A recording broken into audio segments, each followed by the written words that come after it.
My true home was the sky above Paris, but I spent each night high atop La Butte in the Basilica of Sacré-Cœur. Upon my arrival in Paris, I evicted a pair of foul pigeons from the best of the Basilica's stone and weather-worn window ledges. "Fous le camp!" I ordered, and they complied. My eyrie offered protection against the natural elements which constantly battered that grim and grey arrondissement. Settling in gradually, I made the former pigeon nest my own, by enlarging it with twigs to fit a bird of my stature. My nest may not have contained eggs, I'd have needed a mate to make that mistake, but it did have many baubles.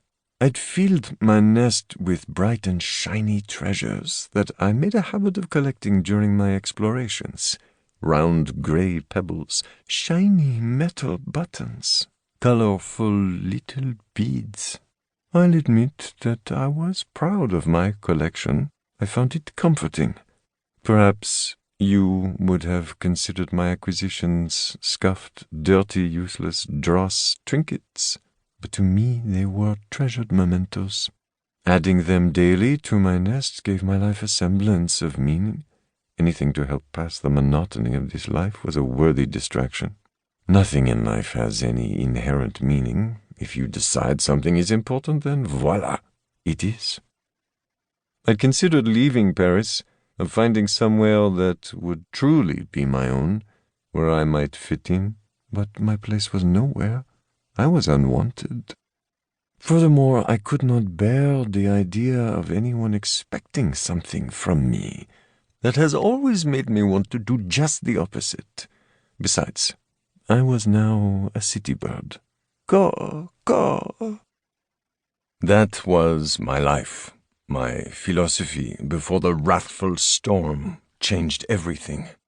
In hindsight, I know that it was out of laziness that the world remained the same day after day, until finally overnight it seemed to want to change, and it did, forever. That malignant and malefic storm was responsible for the living horror that my life became. Someone sharing their woes is not the same as living through it yourself. And I know that if a story is not about the hearer, then they will not listen no matter how well the telling. Zut! My hope is that my cawing in your ear shall not be bestowed in vain. I've shared my many insights and given you careful examples of my pragmatism to convince you beforehand that I was not one to believe in grisly tales of phantoms, loups-garous, goblins, fays, devils, and vampires.